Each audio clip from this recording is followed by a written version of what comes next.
मित्रांनो, जर आईची साथ तुमच्यासाठी अनमोल असेल तर चॅनेलला सबस्क्राईब करा. मित्रांनो, मी पुण्यातल्या एका उच्चभ्रू आणि प्रतिष्ठित सोसायटीत भाड्याने राहतो. तेथली सगळी मंडळी खूपच सुसंस्कृत, श्रीमंत आणि आनंदी स्वभावाची आहेत. माझ्या मकान मालकाचा भाऊ विक्रम काका हा माझ्यापेक्षा थोडा मोठा वयाचा आहे. त्यामुळे आमच्यात चांगली ओळख आणि मैत्री निर्माण झाली. विक्रम काकांचे लग्न होऊन सुमारे 6 वर्षे झाली होती. त्यांची पत्नी स्नेहा काकी खूपच आकर्षक सून होती. मी गेल्या 3 वर्षांपासून त्यांच्याकडे भाड्याने राहतोय, पण कधीच असं झालं नाही की स्नेहा काकीने माझ्याकडे विशेष लक्ष दिलं. माझ्या मनातही त्यांच्याबद्दल खूप आदर आणि सन्मान होता. त्यांचं कुटुंब खूप सुखी आणि आर्थिकदृष्ट्या मजबूत होतं. पण एकच समस्या होती, विक्रम काकांना मूल होत नव्हतं. मी आणि विक्रम काका 10 दिवसांनी एकदा विस्कीचा आनंद घेण्यासाठी जवळच्या रेस्टॉरंटमध्ये जायचो. पण एकदा विक्रम काकांनी अनेक दिवस विस्की पिण्याचा विषयच काढला नाही. मला वाटलं काहीतरी गंभीर समस्या असावी, म्हणून मीच सुचवलं, चल ना काका, आज आपल्या आवडत्या जागी जाऊया. त्यावर ते म्हणाले, नको रे, मूड नाहीये. मला जाणवलं की ते खूप उदास आणि दुःखी आहेत. नाही तर ते कधीच नकार देत नाहीत. मी त्यांना मैत्रीची शपथ देऊन त्या शांत कोपऱ्यात घेऊन गेलो आणि आम्ही दोघं बसलो. ते काहीच बोलत नव्हते. जेव्हा विस्कीचा नशा थोडा वाढला तेव्हा मी त्यांचा हात धरला आणि म्हणालो, काय झालं रे काका, एवढे उदास का आहात? माझ्या इतक्या बोलण्याने त्यांच्या डोळ्यात पाणी आलं. ते म्हणाले, अरे रोहन, तुझ्यापासून काय लपवणार? मूल न होण्यामुळे स्नेहा काकींना नातेवाईकांकडून खूप टोमणे आणि टीका ऐकावी लागते. रात्री ती एकटी रडते आणि तीच रडणं पाहून मला खूप वाईट वाटतं. याचा परिणाम आता आमच्या वैवाहिक जीवनावरही होतोय. आम्ही दोघेही निरस आणि उदास झालोय. आता आमच्या आयुष्यात ना पूर्वीचा आनंद राहिलाय, ना सुंदर क्षणांचा आनंद. पण खूप वाईट वाटतं. त्यांचे हे बोलणं ऐकून मी म्हणालो, कोको डॉक्टर काय म्हणतात? ते म्हणतात माझा काउंट खूप कमी, स्नेहा काकींना काहीच समस्या नाही. मी म्हणालो, मग काका, आजकाल यावर अनेक उपाय उपलब्ध आहेत. त्यावर ते म्हणाले, अरे गेल्या 4 वर्षांपासून मी सर्व प्रकारची इंग्रजी आणि देसी औषधे ट्राय केली, पण काही फायदा झाला नाही. आता डॉक्टर म्हणतात फक्त डोनेशन हा शेवटचा पर्याय आहे.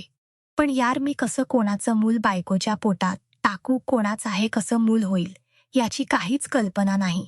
मी गप्प बसलो आणि सिगारेट पेटवून विचार करू लागलो.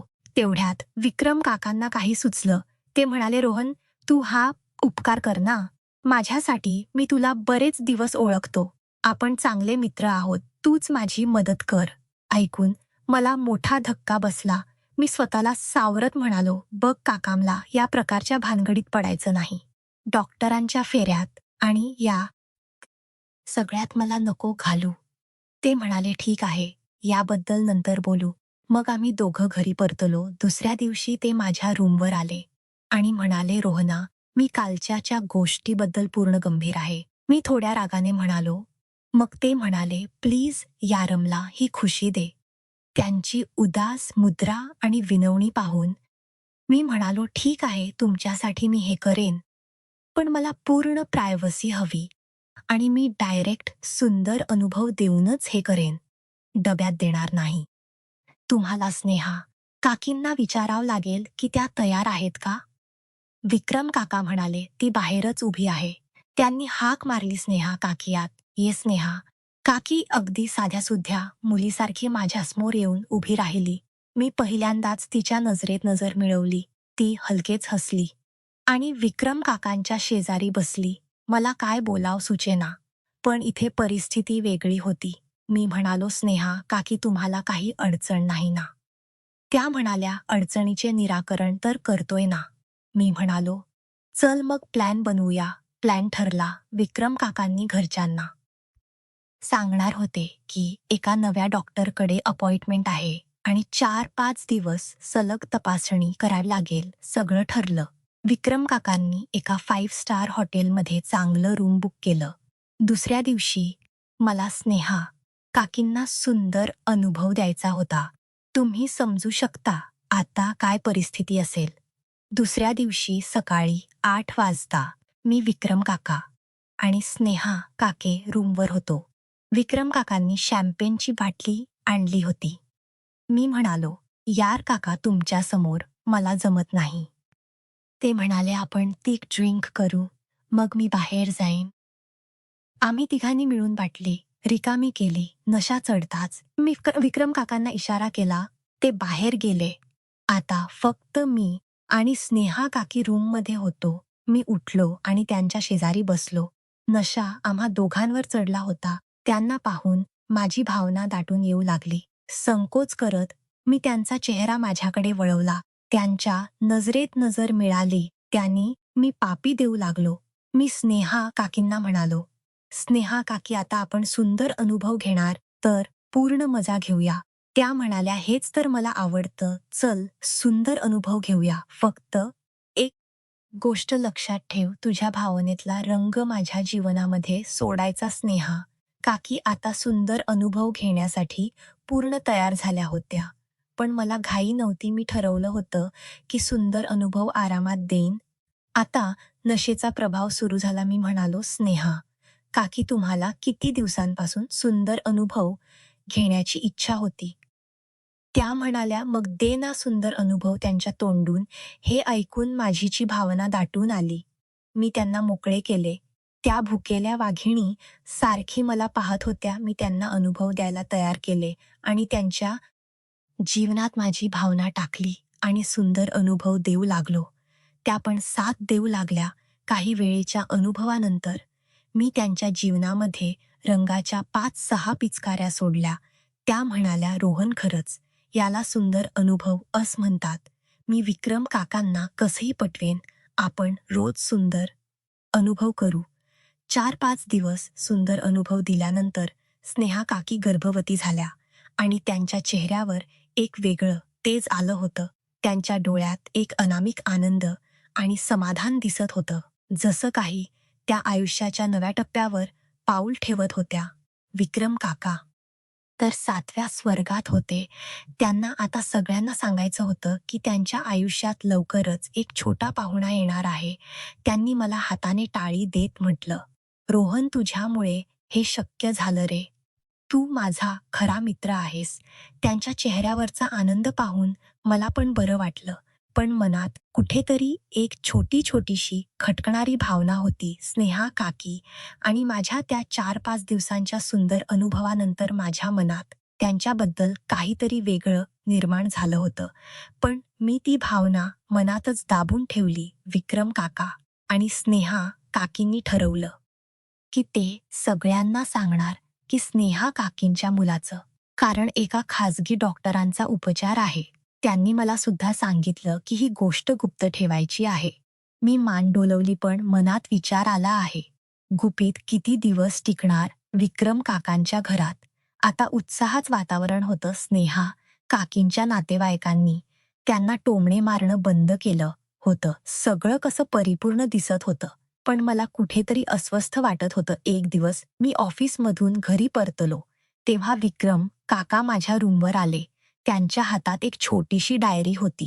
ते म्हणाले, रोहन तुझ्याशी एक गोष्ट शेअर करायची आहे. ते पुढे म्हणाले, स्नेहा काकींचा मला खूप आनंद, पण मला एक विचित्र स्वप्न पडते गेल्या काही रात्री. मला स्वप्नात दिसतं की एक काळा सावट माझ्या घरावर आहे आणि त्यातून एक आवाज येतो, हे मूल तुझं नाही. त्यांच्या डोळ्यात भीती आणि संभ्रम होता. मी हसत म्हणालो, अरे काका तुमच टेन्शन, तुला स्वप्नात त्रास देतं. पण त्यांचं मन शांत नव्हतं. त्यांनी डायरी माझ्या हातात दिली आणि म्हणाले, ही माझ्या आजोबांची डायरी आहे. यात काही गोष्टी लिहिल्या आहेत ज्या मला समजत नाहीत. तू वाच आणि सांग. मी डायरी उघडली. त्यात काही जुन्या मराठीत लिहिलेल्या ओळी होत्या आणि काही पानांवर विचित्र चिन्ह काढलेली होती. त्यात एका जुना कुटुंबीय कराराचा उल्लेख होता, ज्यात खोटा वारसदार आला तर समस्या येईल असं म्हटलं होतं.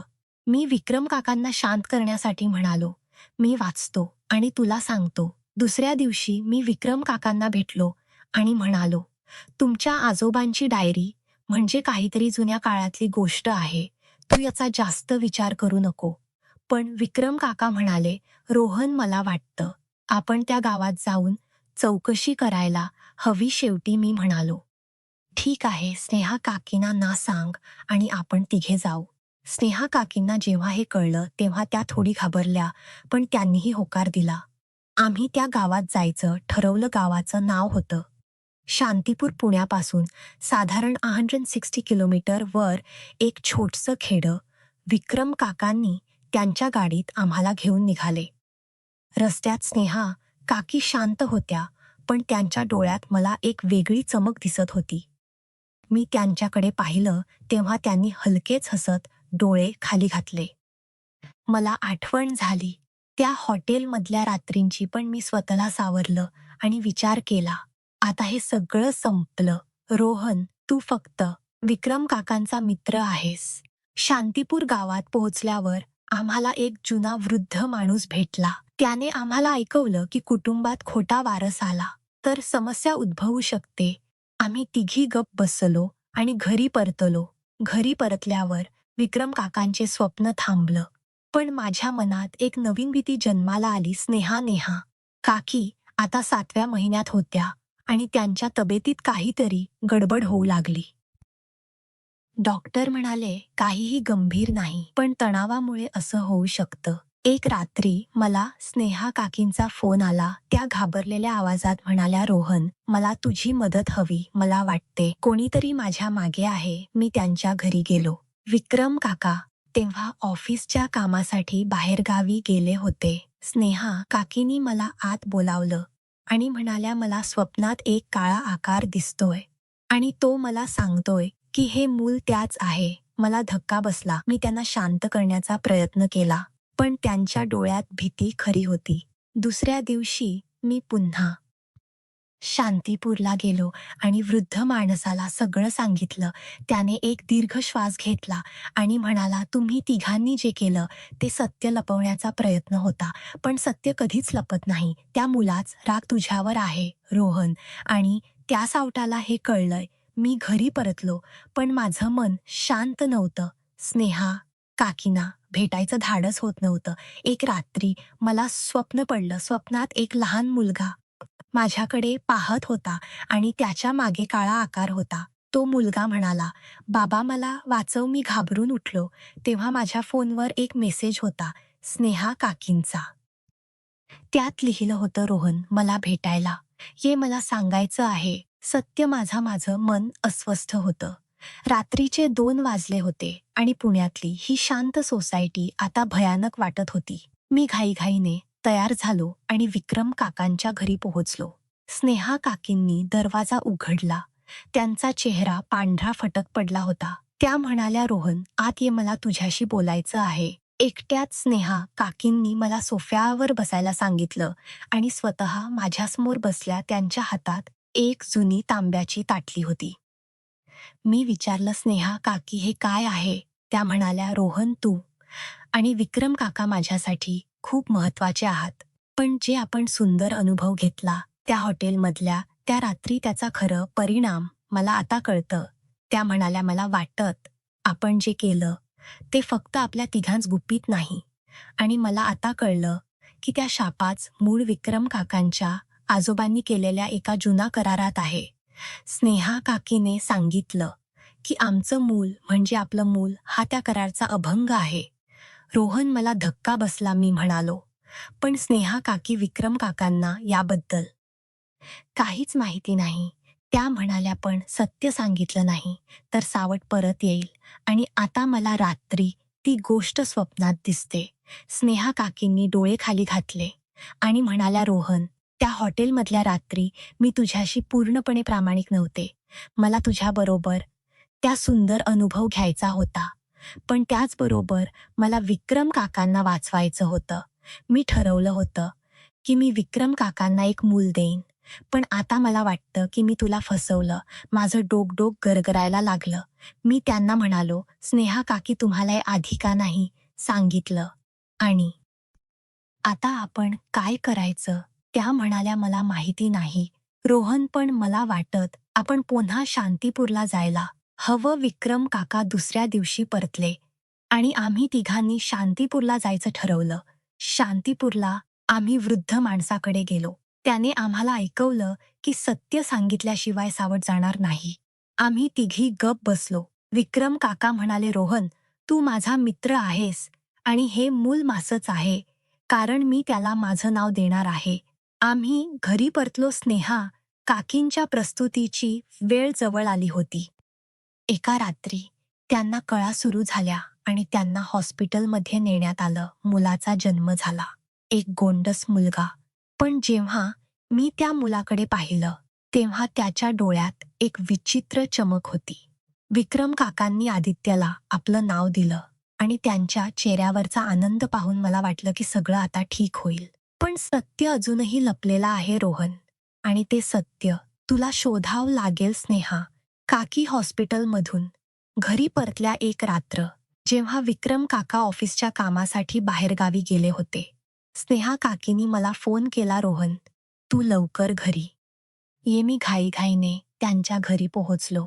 स्नेहा काकीनी मला आदित्याच्या खोलीत नेलं. आदित्य झोपेत होता, पण त्याच्या पाळण्याजवळ ती तांब्याची ताटली ठेवलेली होती. मी स्नेहा काकींना म्हणालो, आपल्याला यात सत्य शोधावं लागेल. स्नेहा काकी घाबरदिला. आम्ही पुन्हा शांतीपूरला गेलो. वृद्ध माणसाने सांगितलं, सत्य सांगितल्याशिवाय हे संपणार नाही. आम्ही घरी परतलो. विक्रम काका घरी होता आणि त्याने आदित्यला मांडीवर घेतलं होतं. मी विक्रम काकांना सगळं सांगितलं. विक्रम काका शांतपणे ऐकत होते. शेवटी ते म्हणाले, रोहन, तू माझा मित्र आहेस आणि स्नेहा तू माझी बायको आहेस. मी तुम्हा दोघांना माफ केलं होतं आणि आता पुन्हा माफ करतो.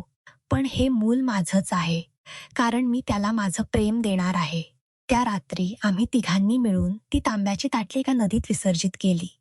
त्या रात्री स्नेहा काकीना आणि मला कोणतंही स्वप्न पडलं नाही. आदित्यच्या डोळ्यातली ती चमकही नाहीशी झाली आणि तो एक सामान्य गोंडस मुलगा दिसू लागला.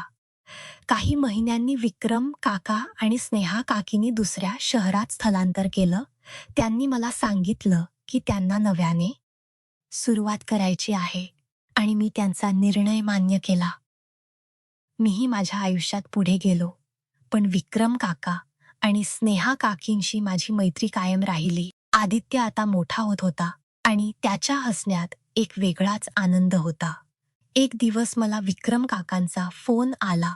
तो म्हणाला, रोहन, तू कधीतरी आमच्या घरी ये, आदित्य तुला काका म्हणतोय. मला हसू आलं आणि माझ्या डोळ्यात पाणीही आलं. सगळं आता ठीक झालं होतं आणि सत्याने आम्हा तिघांना मुक्त केलं होतं. मित्रांनो, ही होती आजची कथा. जर तुम्ही ही कथा शेवटपर्यंत वाचली असेल तर नक्कीच लाईक करा आणि कमेंटमध्ये नाईस स्टोरी लिहा. जर तुम्ही पीके मराठी स्टोरी चॅनेलवर नवीन असाल तर सबस्क्राईब करून बेल आयकॉन दाबायला विसरू नका, कारण आम्ही रोज अशाच थरारकर, रोमांचक आणि खऱ्या जीवनातील कथा घेऊन येत असतो. भेटूया पुढच्या व्हिडिओमध्ये. तोपर्यंत धन्यवाद.